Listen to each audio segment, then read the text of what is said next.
About 4 seminars a year, presentation today, talking about Trump, which is a quite popular conversation in the media today.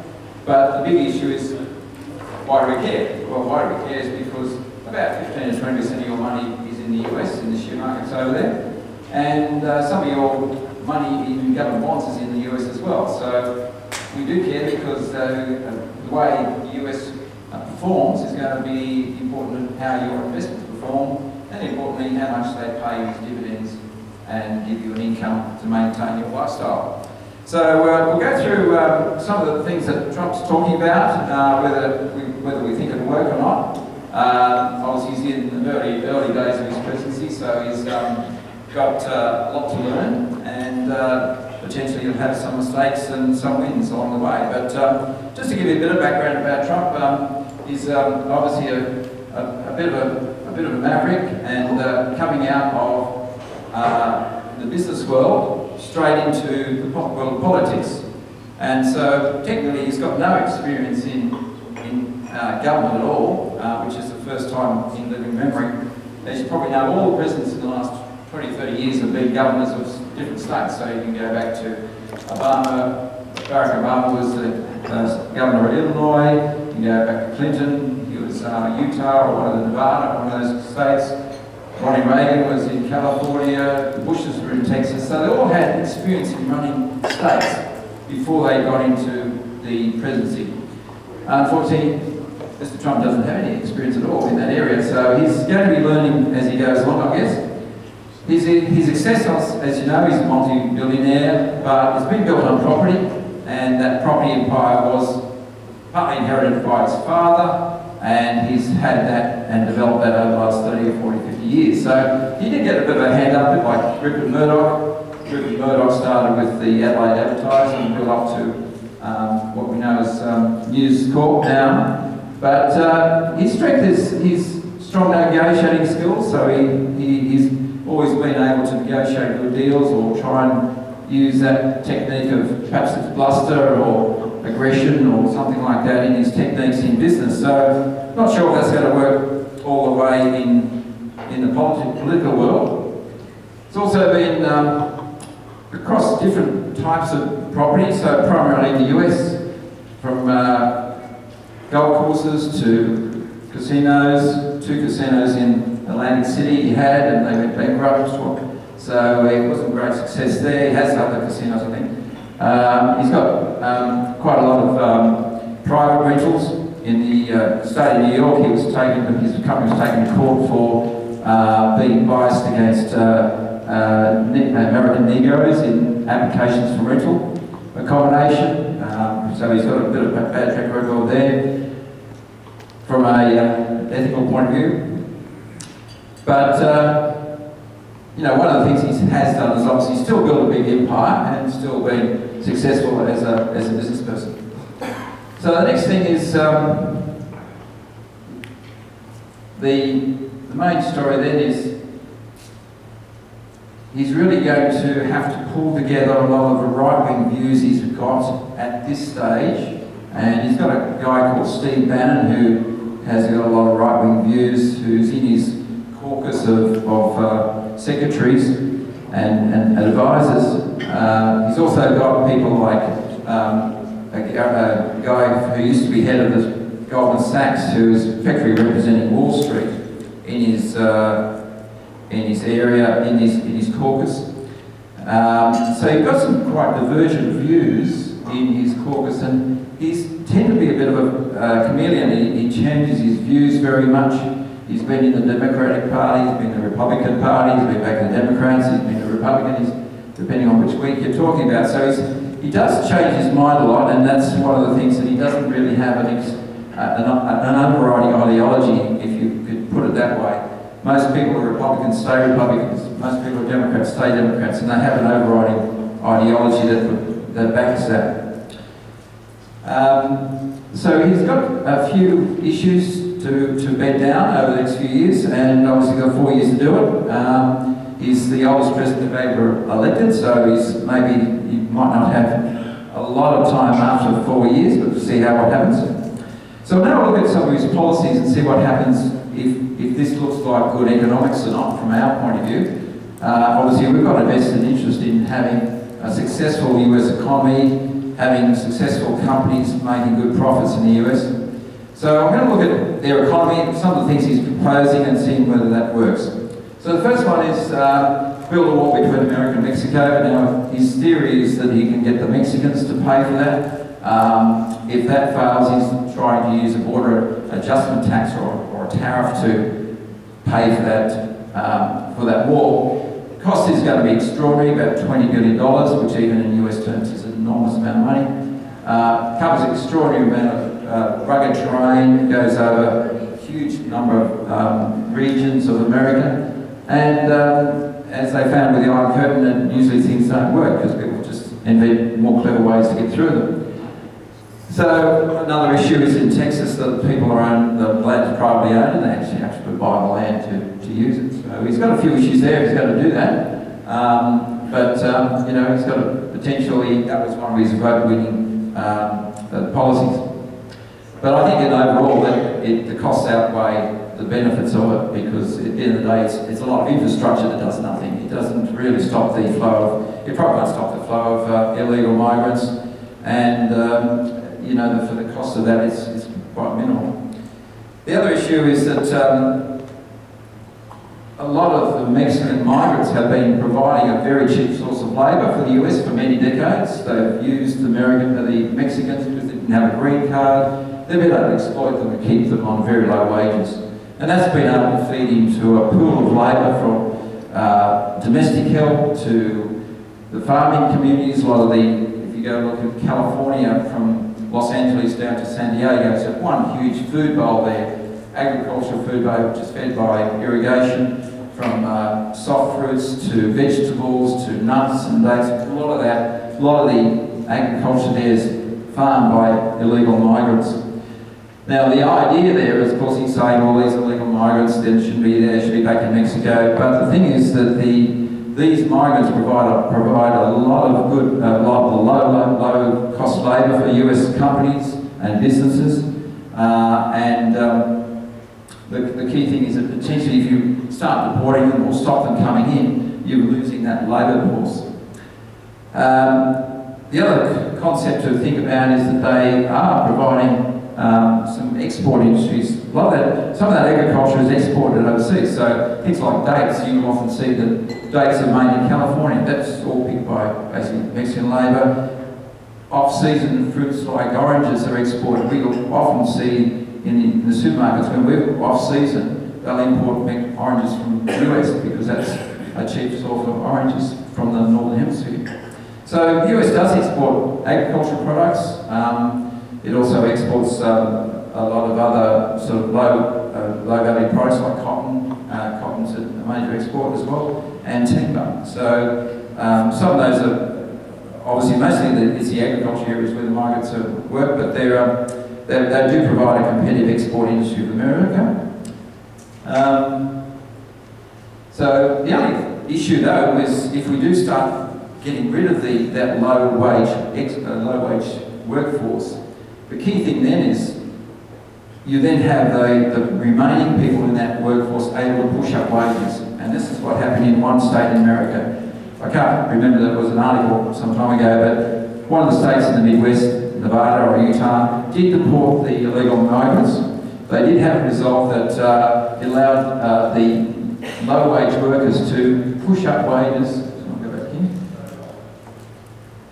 Push up wages the next year by about 10%. And the other thing, the economy went into recession because they lost a lot of their low-cost labour, and that meant the industries that were producing things with that low-cost labour couldn't export or be competitive. So these things do have ramifications. So just to think that he can round up 6 million Mexicans and send them across the border, probably impossible anyway, but at the end of the day, it doesn't have a good economic impact for his economy. So that's one concept that I don't think is probably going to go too far down the track, but it was a good election promise anyway. Next thing is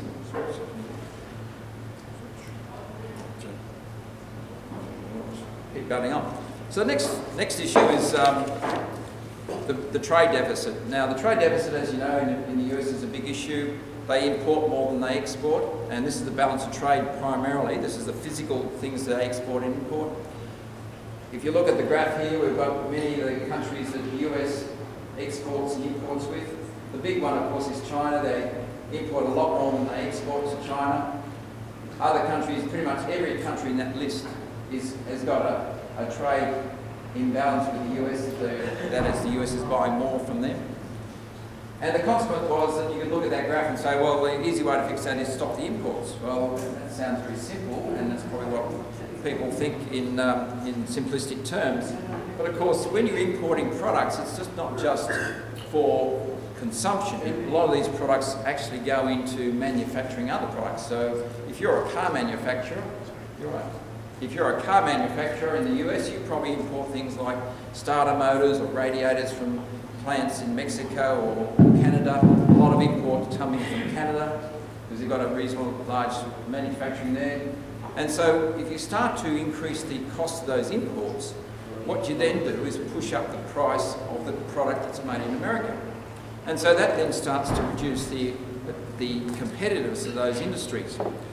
So doing something like increasing border taxes or increasing tariffs, there's two concepts there, but we're not going to today, but basically you're going to start to push up the price of both consumer products and the cost of inputs into manufacturing. So that's not really what Trump was all about, but that's what he thinks can happen. But the world's a much more complex place than just saying things that you import, the consumer items are going to cost more, therefore you use American consumer items. The big issue is that the consumer items that generally feed into places like Walmart and Kmart are generally consumed by the bottom end of American society, the poorer end of society. If you actually increase the cost of those goods, you really hit the people who who voted for Trump at the election. And so therefore you're not actually trying to help the poor, you're really just increasing prices into the system. So we'll talk about free trade in a little while, but basically free trade is a good thing. And stopping free trade doesn't help anyone. It doesn't help the importers, obviously, but it doesn't help your own economy. Another issue is that it could be considered illegal. Under world trade rules, a lot of trade rules were developed after the Second World War, and those trade rules is to try and stop what we call beggar thy neighbour issues, which is if everyone tried to drop their currency down to a low level to export, no one would be able to get any benefit out of that. And the beggar thy neighbour concept is that it doesn't actually get you any very further down the track. The issue is that if you did start to do major tariff imposts on imports into America, the countries that are affected could then retaliate and obviously increase the tariffs on imported products from America, and therefore it would affect their economy. So basically it doesn't get you any further down the track, it just means that you have reduced trade, but also reduced competitiveness of your industries. The other issue is the North American Free Trade Agreement. That's between Mexico and Canada. That has had a huge impact on growth in trade between those three countries. And it's been a good thing because the amount of trade that Mexico has been able to produce low-cost goods that then can feed into American products. It's able to provide those American companies to stay competitive. The other thing with Canada is that it's a major raw material supplier of timber and gas. So they provide a lot of the energy and raw material provisions for the American companies. So when you start to break up those agreements, you start to break up a lot of the trade that's already been established, that's already been worked out on economic terms. And then you start to upset all these things that have been settled into the system. So basically saying that would result in loss of economic growth in both the importing countries and the exporting countries, possible job losses in America as industries in there become less competitive, and it doesn't actually get you very far down the track.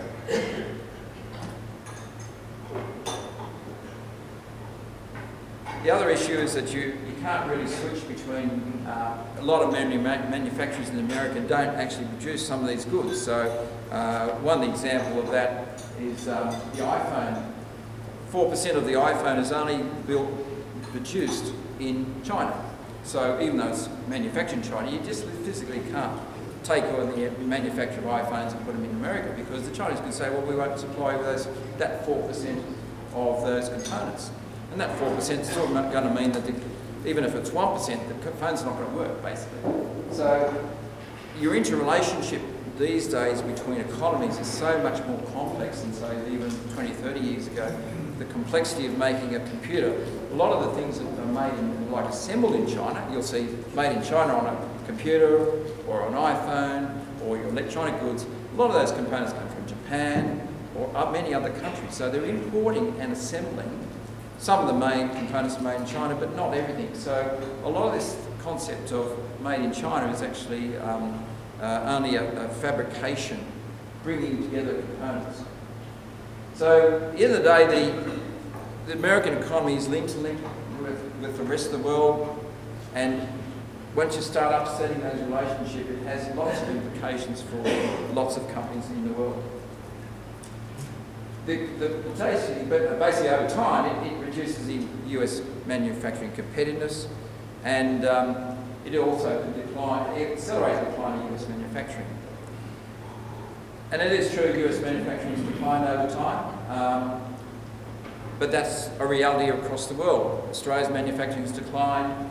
We've got rid of our textiles, clothing, footwear industries pretty much. The car industry finishes this year. The movement of manufacturing to third world countries has been a phenomenon all around the developed world. I remember travelling through Switzerland a few years ago, and they had 5 textile manufacturing companies in that little town. Now they had none. So that obviously went to China or Southeast Asia, and you could go through all of Europe or America and you'll find plenty of examples of that. But that doesn't mean people just sit around unemployed, they find other occupations. The key thing is to find occupations where their education levels can then find a high value added and get into high value added jobs. So classic case in Australia, we don't really have textiles, clothing, footwear industries now, but you still have companies like Bonds and the Australian manufacturers designing clothing in Australia, getting it made in China, coming back to Australia, but we've still got our skin in the game because we control the manufacture of them by the design and the clever bits, get the value added in manufacturing done in a low-cost country, so we've still got those companies working. Otherwise, they just close up completely. So the key thing is that, yes, the US has got major trade surpluses, deficits, mostly with China and Germany. All these two people out as being the countries who are the biggest offenders, but even Japan, a lot of Japanese cars still go to US, and a lot of componentry and electronics. So US does have a problem with deficits, but is it because they're importing too much but not producing enough of their own? Well, that's not true. It's really more about an issue that they're actually consuming too much. And a lot of countries like Germany and Japan are actually great savers. So they don't consume as much, therefore they don't import as much product from overseas.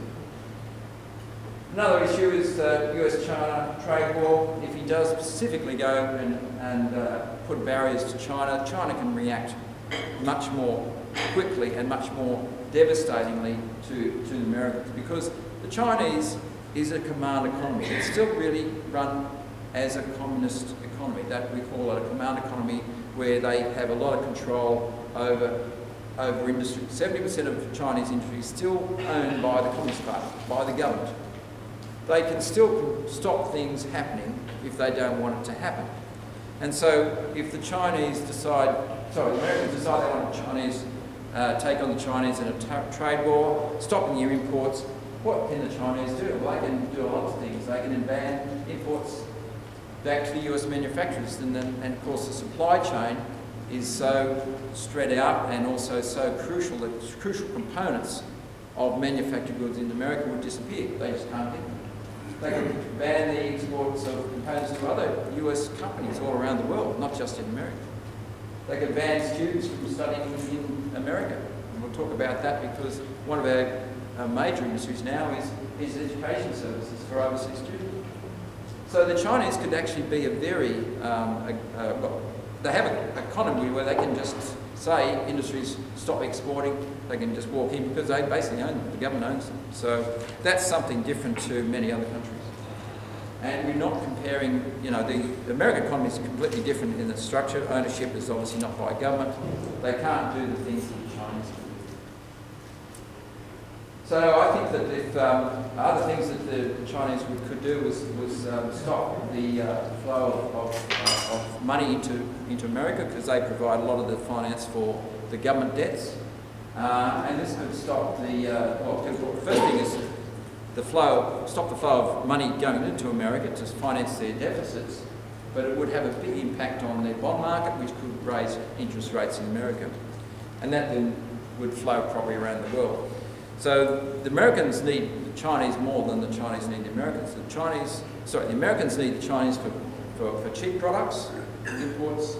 They also need the Americans need the Chinese for the capital they provide, so they can consume above what they should be consuming. And so there's a greater need for America to have China than the other way around. So the major impact on the Americans could be a contraction in the amount of supply of money, and that means that businesses can't borrow, people can't buy a car, people can't buy a house because the money supply would contract. And that's not good for the economy if you want to expand the economy. One issue, just Boeing, which is, you know, is a major aircraft manufacturer, there's estimated they would lose 179,000 jobs in America if the Chinese decided to buy the Airbus, the aerospace the European-produced aeroplanes. Boeing, a major producer of aircraft, exports are all around the world. The major issue there is that they produce a lot of jobs also in America and overseas, in Australia. In Australia, down in Melbourne, there's a part of de Havilland produces the wings for one of the aircraft, the Boeing aircraft. So we export those wings to America. Goes to the Boeing plant. They stick the wings on. Part of the American plane is actually made in Australia. Now they use that because they diversify their sources of supply. They get wings made in all sorts of countries, brought them in, put them together, because if one supplier fails, they can get another supplier to do it. So you can see the interrelationship between just one company, Boeing, and the components they get in. Obviously, thousands of components in an aircraft, but you know, if the Chinese decided they won't buy the aircraft, it's quite simple. The government says they won't buy the aircraft, and all the companies and all the airlines in China will just comply. So it could create a major issue in both in China and the US for manufacturers, lost production, unable to get components at a good price, a whole range of issues. And the issue is he's singling out China, saying China's the evil person, but in fact there's many other countries around the world who have been manipulating currencies, Switzerland being one, and Japan, but he hasn't taken them out as being as an issue of targeting them in his policies. One of these ideas is to increase infrastructure spending, and that's generally a good idea. If you increase expenditure in better roads, ports, airports, you generally have a more efficient economy, and that's generally a good thing. But he's got a problem. He doesn't have the money. The US is running up to their debt ceiling. We'll probably hear in a couple of weeks' time. The US government has got to raise their debt ceiling again. We've had this a couple of years ago where the debt ceiling was reached. The Congress decided they wouldn't allow the debt ceiling to go beyond. The government was starting to run out of money. Eventually there was a compromise with the Republicans, some moderate Republicans, and they allowed them to raise the debt ceiling. So we've got another debt ceiling crisis coming up in May, I think it is. Is that Shane? Have you heard that? the debt ceiling, the US government debt ceiling. Probably July, August. July, August, yeah, something like that. Key issue is they've got to keep raising this debt ceiling because Americans have a debt ceiling, we don't. But what Trump is saying is he wants to spend a lot more money on infrastructure. And the US has already got an extraordinary amount of debt, and also the debt, even on current terms, is still in the deficit side. Where's he going to get the money for it? Because if you've got to borrow money to build roads, ports and railways, it still goes on your ledger as a debt. So whether he can get Congress approval for this, you probably know that in America their parties don't vote on strict party lines. We've just recently had the Obamacare proposal knocked back by basically 30 Republicans who are very right-wing. Basically they're the Tea Party in the US, and they've got together and decided they wouldn't vote down the Obamacare because they wanted to get rid of it completely. So the proposal that Trump put up was a moderate proposal, relatively moderate, of cutting back Obamacare, but now that's fallen to the side because he can't get agreement. So Obamacare still stands, and the problem though, of course, is that Trump was going to use this money saved from Obamacare to put money into infrastructure and all the other spending activities he wanted. So he's already stifled in the sense that he's getting money to do his changes. So it's apparently a comment that a lot of presidents who were successful in America would negotiate behind the scenes quietly and efficiently. Unfortunately, Trump doesn't do that. He likes to get onto Twitter and berate people because they haven't done what he wants them to do, and of course that effectively alienates the people who he's trying to convince. So whether he changes that approach, I don't know, but that seems to be what's happened. When the 30 Republicans decided not to vote against the Obamacare proposal, he then berated them on Twitter, and therefore he's probably alienated them a bit more than they were before. So we'll just have to see what happens there, but you know, he may have to learn other tactful methods of getting through Congress. Just to look at the unemployment level, just to say the US economy is quite sound. We've got low unemployment now. This is the GFC, if you all remember.